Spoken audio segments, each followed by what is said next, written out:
Y ya estamos con José Luis Espinosa, el presidente de FENACENF, en vivo. Y en directo. Y en directo. ¿Viene solito, José Luis? Sí. No. Supuestamente nos íbamos a conectar con Omar, que está sí, en es que Iquique. eso Así es. como Por una Zoom conexión está Omar. Perdón, a distancia. por eso yo decía, vi a José Luis y dije, ¿y Omar? ¿Dónde está Don Omar? ¿Dónde está? Sí, el mismísimo. El mismo. De gira por Iquique. Omar Solís, director ejecutivo de FENACENF en Iquique. Iquique. Perfecto.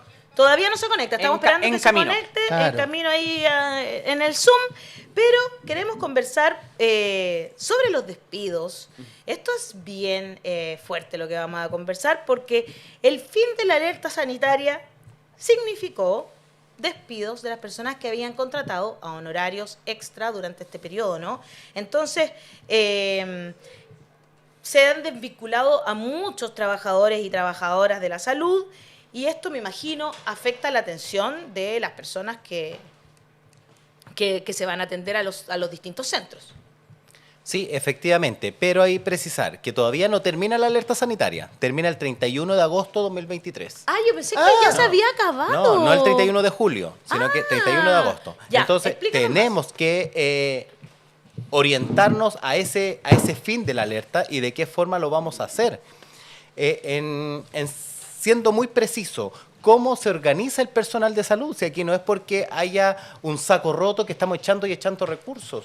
Podemos poner ejemplos súper precisos para que la gente también lo entienda. O sea, para armar un pabellón de alta complejidad, pongamos ese ejemplo, se necesitan 8 personas, 8 contratos para echar a andar un quirófano, tan solo uno, donde se pueden operar Qué en increíble. promedio 3 personas en un día, en horario de 8 a 5, digámoslo así. 3 personas. En una semana 15, en un mes 60. Y si armamos a nivel nacional, que armemos 100 pabellones, son 800 personas que necesitamos. Eso es el nivel de producción que se requiere de personal para atender a la población. Es mucho. José Luis, ¿podemos decir cuántas? Tú dices que son 8 personas que se necesitan en el quirófano. Sí. ¿Cuáles son los profesionales? Porque está el médico cirujano, evidentemente. Ah, claro. Sí, Está hay- el que pone la anestesia, el anestesista. Cirujano, ayudante cirujano, anestesista, técnico de anestesia, arsenalera, pabellonera, enfermera, auxiliar. 8. Mínimo. Wow. Y eso es lo mínimo, exacto. Claro. Depende de que te estén operando, además, ¿no? Podría haber, no si una sé, emergencia o no, etcétera. Me imagino. otro cirujano, un segundo cirujano, Exacto, que otro una cirugía ayudante. de corazón abierto, ponte tú, necesita mucha Entonces, más gente. ese ¿no? es el nivel. Y tú dices, claro, ¿y cuánto cuesta todo eso? Es un valor alarmante, podríamos decirlo, pero ese es el nivel. Y si hablamos a nivel de camas, o sea, para armar 6 camas intermedias, que mucho hablamos de esto de la complejización de camas, que las camas básicas se convirtieron en intermedias, 6 camas. Se necesitan en un día de turno 4 personas. Para mantener 24 horas la atención son 16 personas. En 100 camas se traducen 1.600 personas que necesita tan solo para atender a esas personas. Increíble. Para que veas el impacto que tiene, es mucho. Entonces, si hablamos de 15.000 profesionales o contratos honorarios que hay en el país y que pueden ser más, pero no tenemos la cifra certera, es que no es tanto, pues. Si estamos hablando de este nivel de productividad, además que entendiendo que cómo funciona el sistema sanitario hospitalario específicamente en 24 horas, 365 días. Entonces, todo el personal finalmente se multiplica por 4 para mantener esta rotación de turno. Mira, interesante porque Gloria Galvez dice, por eso las listas de espera son infinitas. Esto ha sido noticia en estos días, ¿no es cierto? Lo de Hoy las día, listas de espera. precisamente. Porque entiendo que se ha avanzado mucho, pero siguen siendo eternas las listas de espera. Hay como una contradicción ahí, ¿no, José Luis? Bueno, primero veníamos avanzando como sistema y aquí no nos tenemos que poner en una vereda u otra. No. Como sistema veníamos avanzando, pero Estábamos llegó avanzando, el ¿no? COVID.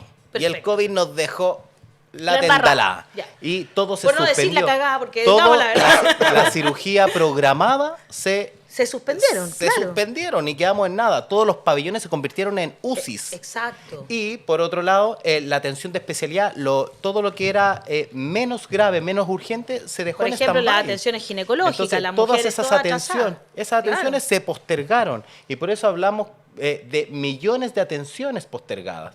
Y hoy, precisamente en el diario, ahí lo vamos, no en algún diario de circulación nacional, vamos a Ya, no, decir pero mejor. dígalos, no hay problema aquí. Dale. 1 millón, 1.850.000 atenciones postergadas de atenciones de especialidad y cirugías no GES. Conste que son no GES, faltan todas las GES, que en general van en un nivel de más avanzado que las no GES porque hay que cumplir con la garantía. ¿Se llaman más GES bien. ahora, no auge, o se usan los dos? Es lo mismo, pero Es lo mismo. en lo actual, como se menciona en la ley, es GES, que es garantía explícita en salud. Perfecto.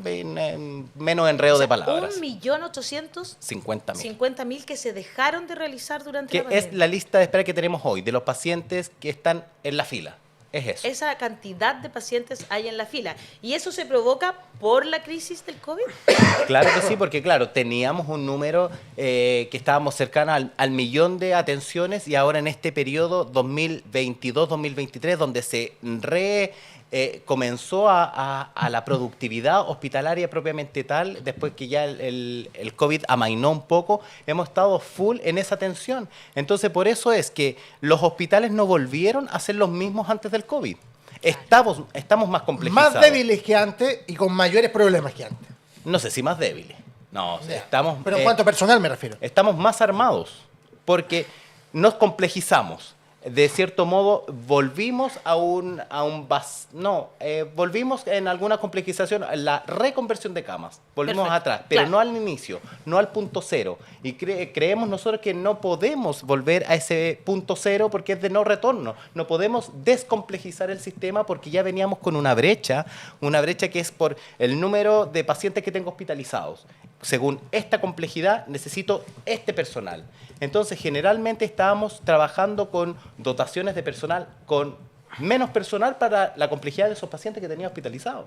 Entonces, ahora mejoramos ese estándar, pero tampoco es que diga, no, pues ya no vamos a atender a estos pacientes, que se vayan todos y vamos a traer pacientes más básicos. Eso no se puede de ninguna forma. Entonces, de alguna forma tenemos que dar respuesta a la necesidad de la atención de la población. Y para entenderlo, esto es más que un tema estacional, no es que, oye, explotaron las enfermedades respiratorias y por eso colapsamos, no, es un tema más estructural.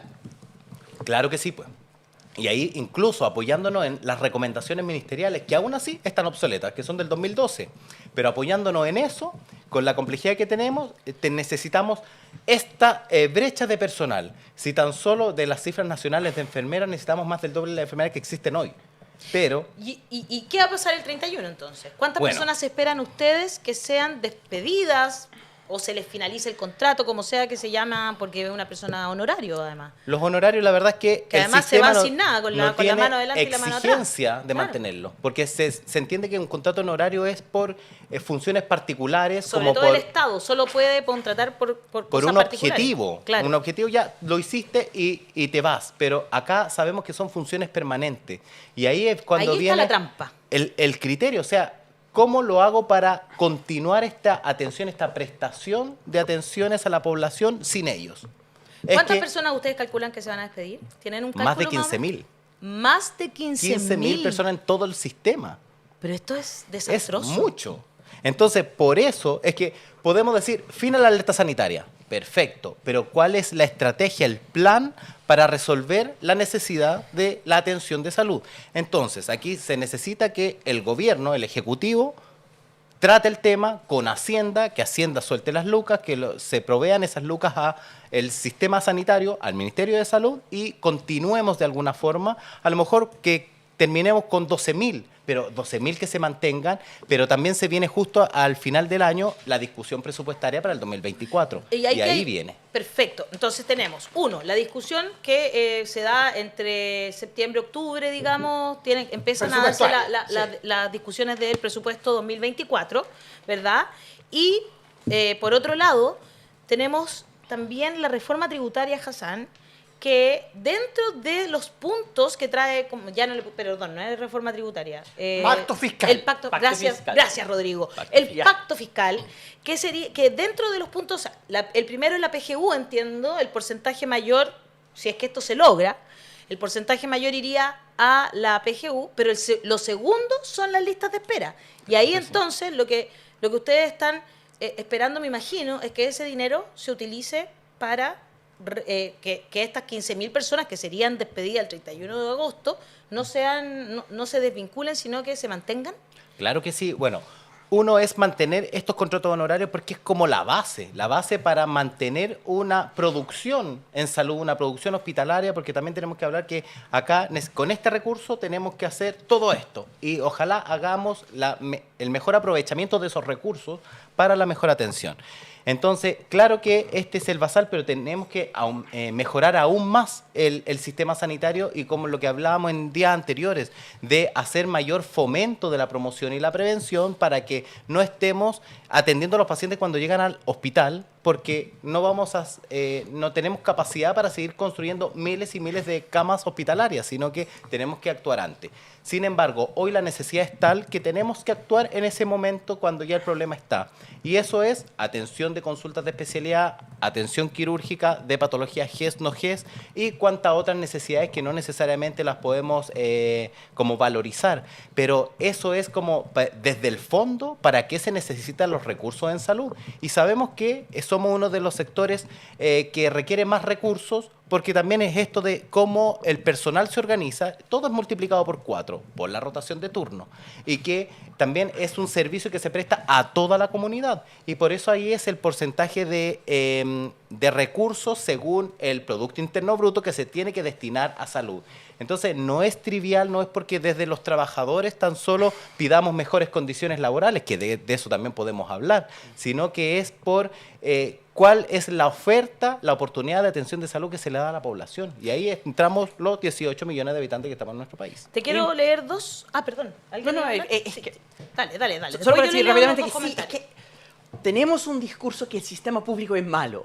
Y el ejemplo de eso es la tremenda sala de espera. Claro. Y al mismo tiempo, las personas que dicen que el sistema público es malo y tenemos toda esta lista de espera son las personas que están cortando el presupuesto y cortando la cantidad de personas trabajando en la salud pública.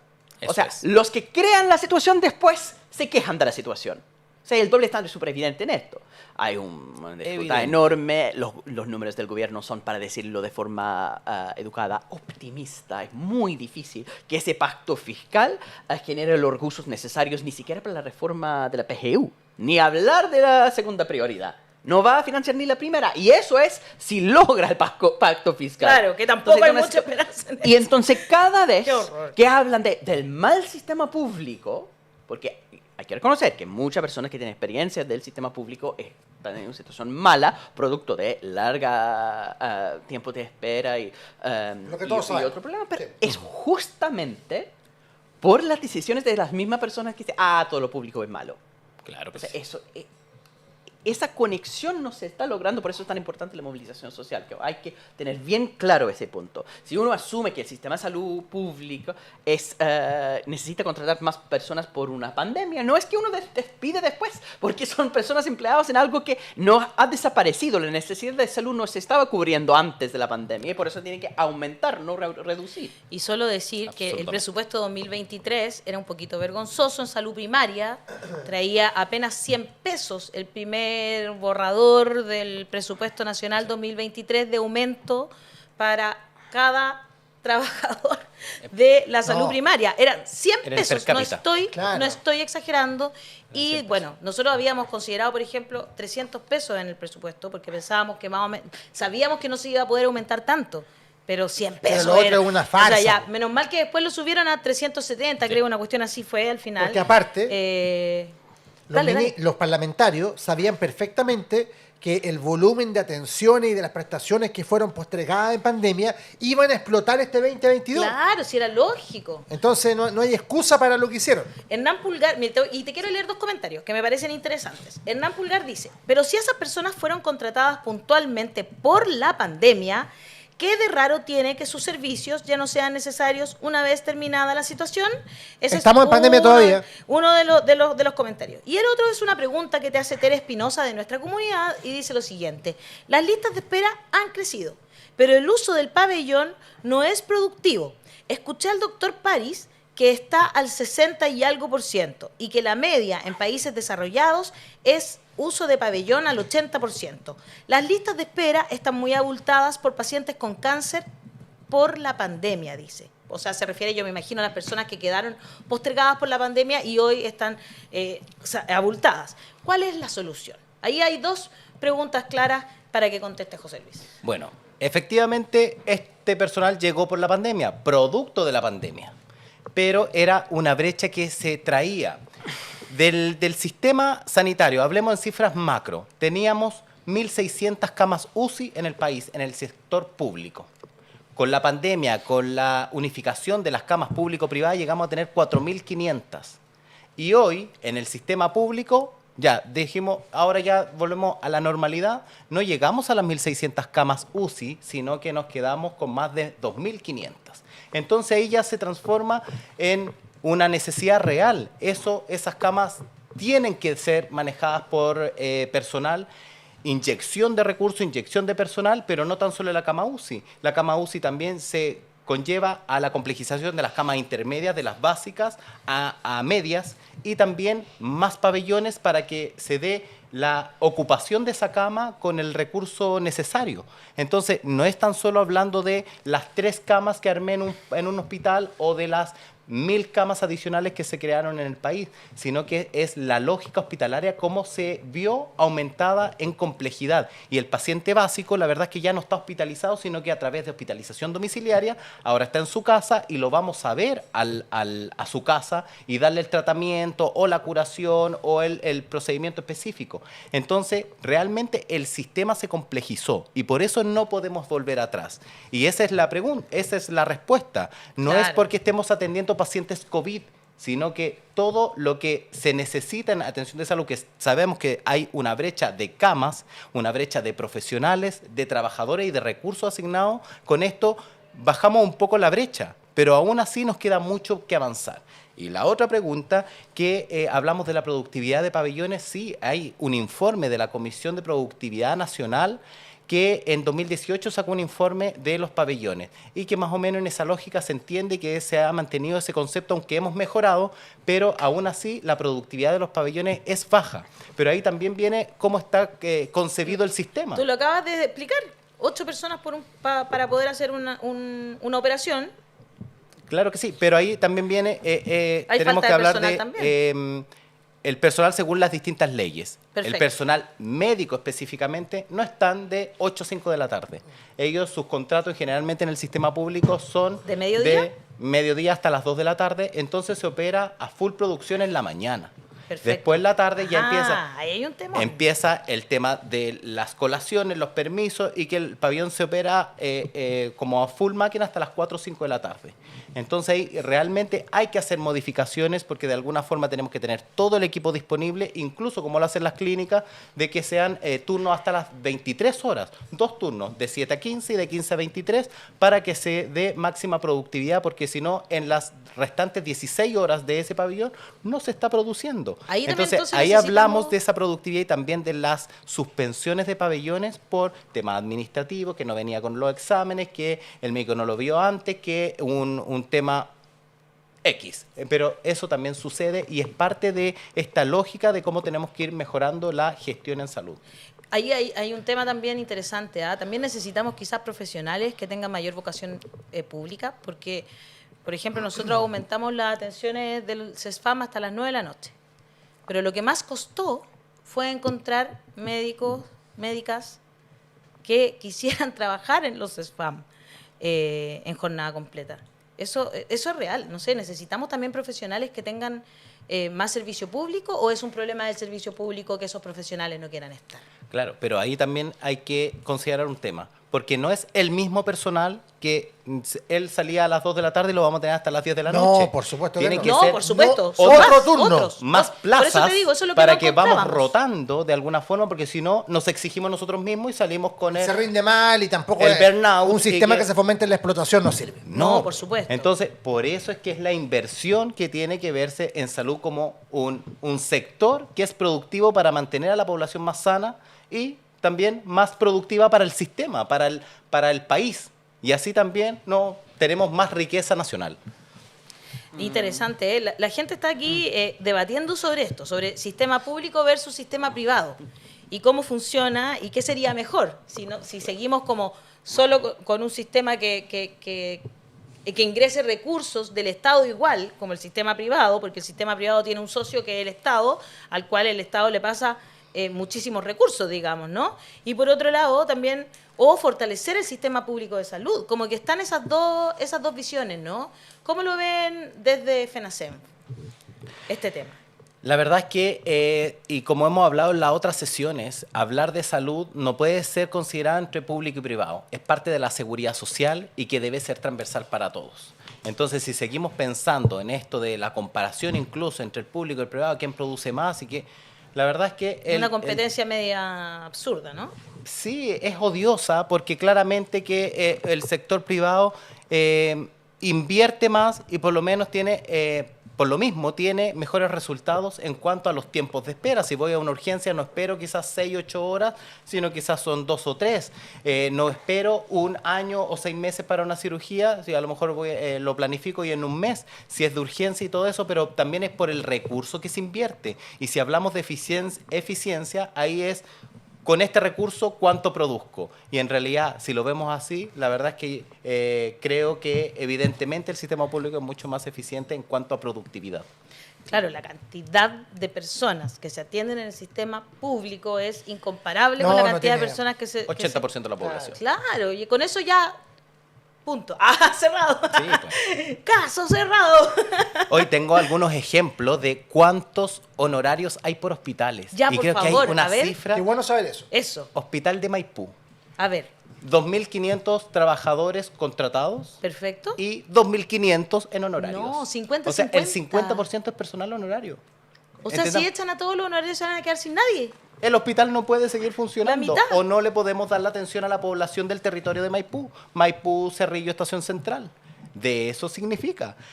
El hospital de urgencia pública, Ya. de asistencia ¿Cuál- pública. cuál es El de Portugal. La posta ex central. posta central. La digamos. posta Ya, central. perfecto. 41% es personal honorario, 1.400 personas. O sea, es mucho. Es Y eso muchísimo. es pensando en toda esta lógica que ya hemos hablado, de la complejización de la institución, de todas sus camas, de todos sus procesos, de todos sus pabellones, es más complejo y por lo tanto es necesario. A lo mejor sí podemos reducir, no sé, 100, 200, un porcentaje, de alguna forma que reordenemos todo, pero devolver o prescindir de esos 1.400 trabajadores es imposible.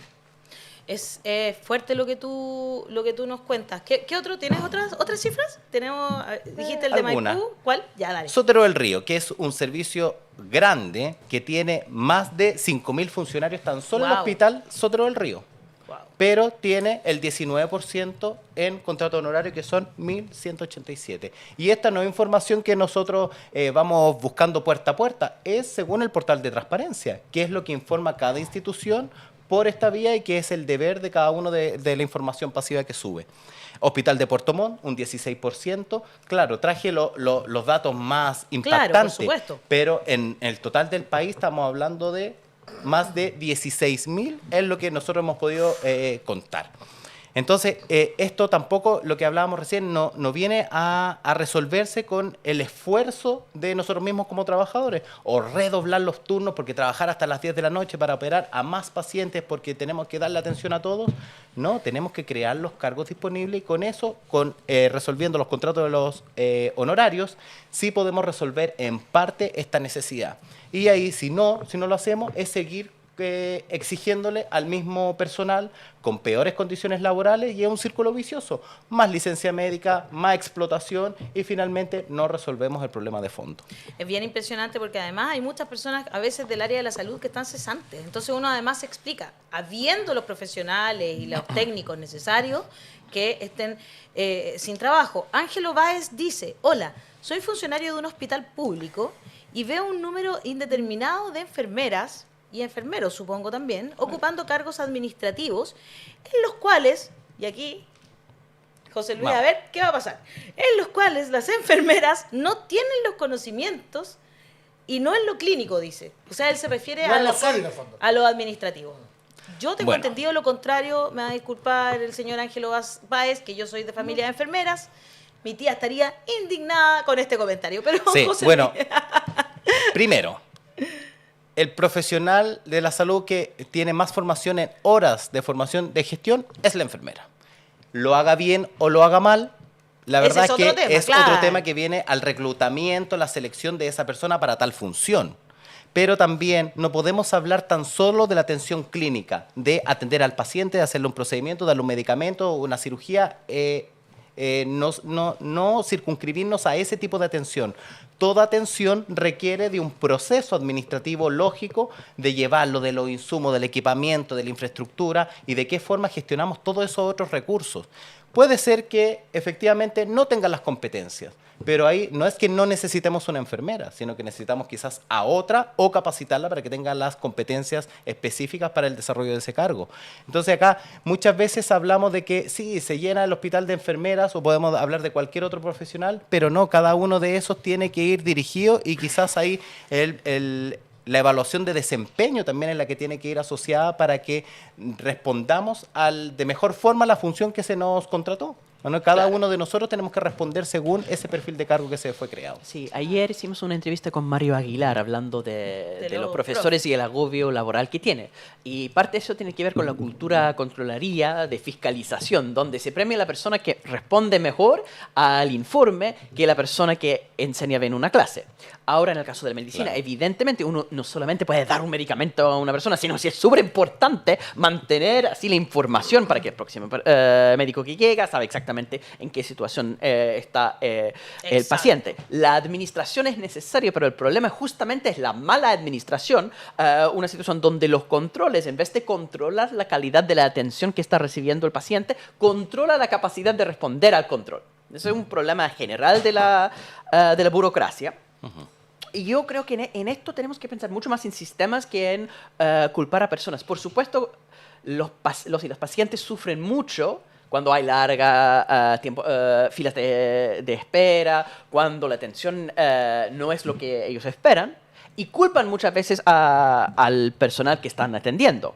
La gran mayoría de personas que atienden tienen un alto compromiso con los pacientes, son seres humanos frente a ellos, algunos no, sin duda, pero el problema va más allá de la persona. Yo soy medio escéptico con esto de querer profesionales que tienen un compromiso especial. El sistema no puede esperar de las personas algo especial. Casi por definición hay que asumir que las personas son normales, pues la definición de normal, el promedio, y diseñar el sistema que responda a eso.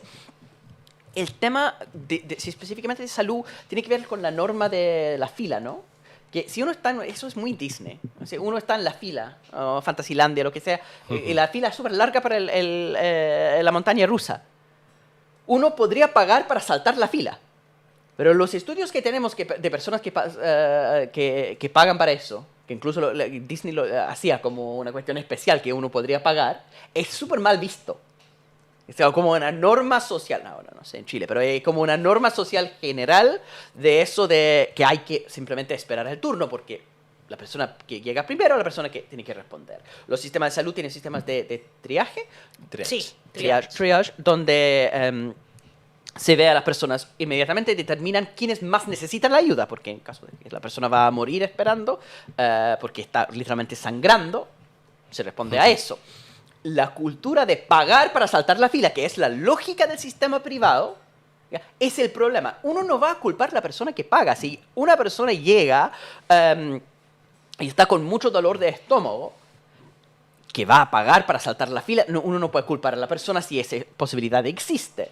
¿Ya? El hecho que hay otras personas que necesitan sobrevivir es una situación donde las personas que tienen que tomar esas decisiones no pueden ser las personas que están en eso, que están sufriendo eso en primera persona.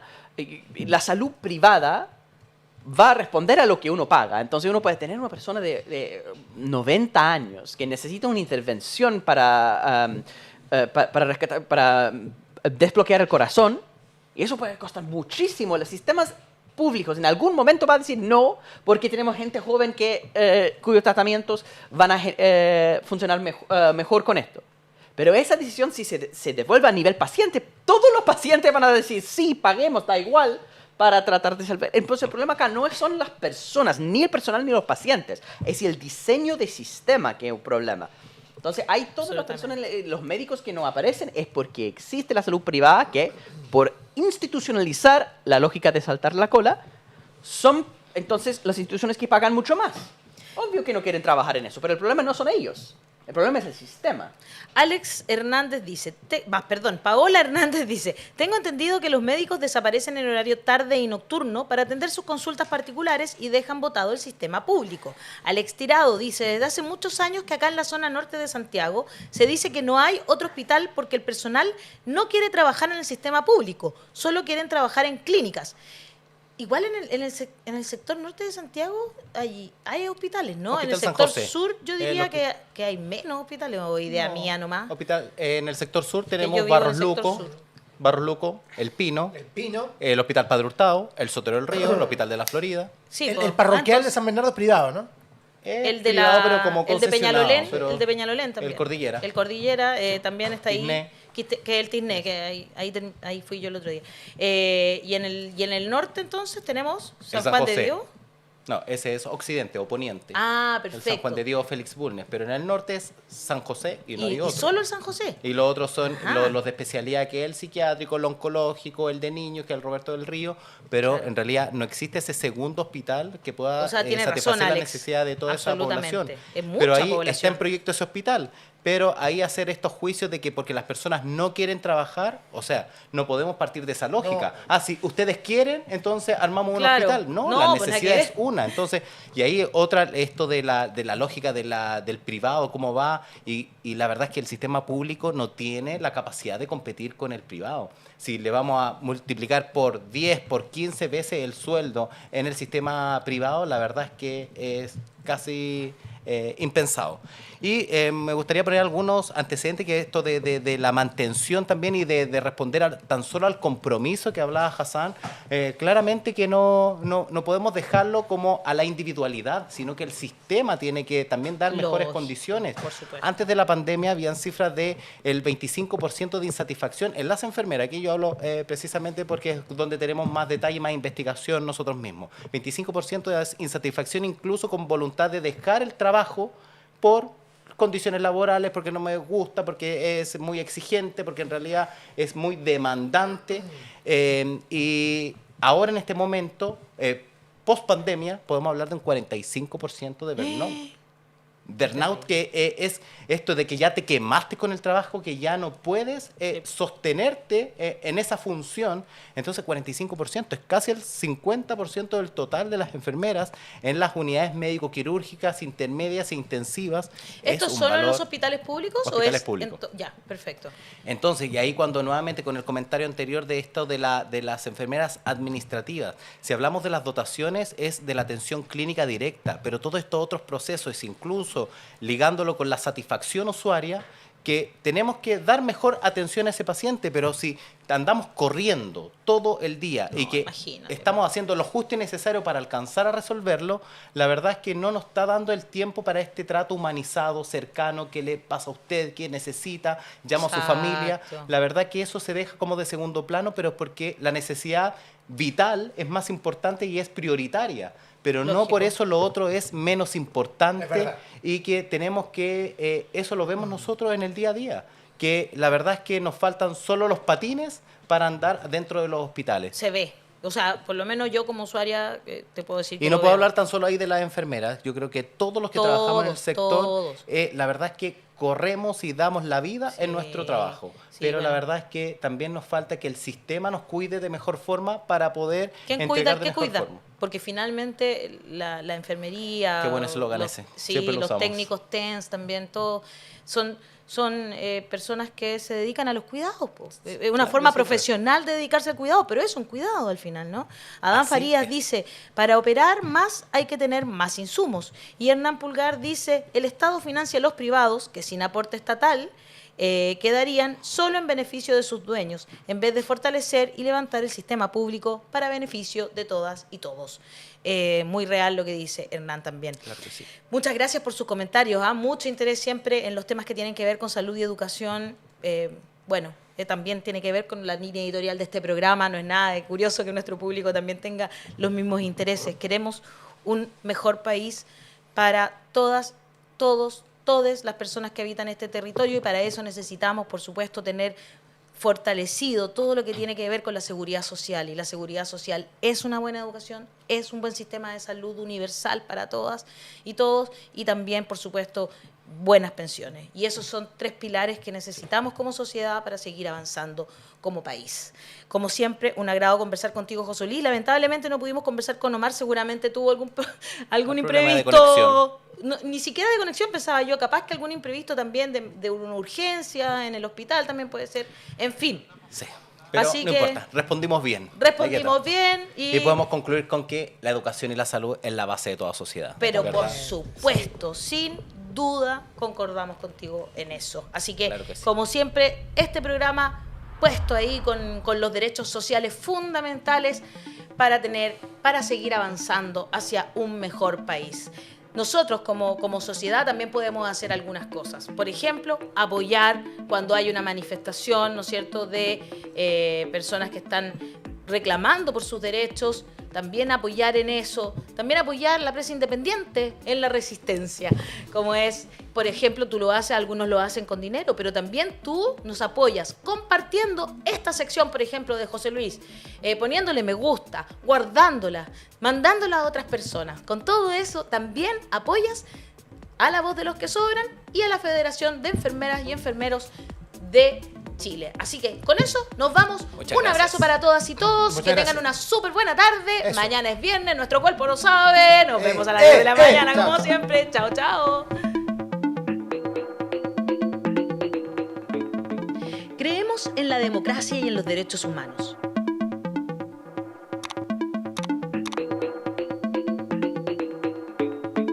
Somos independientes de los poderes fácticos. Llevamos más de 3 años generando contenido y periodismo interpretativo.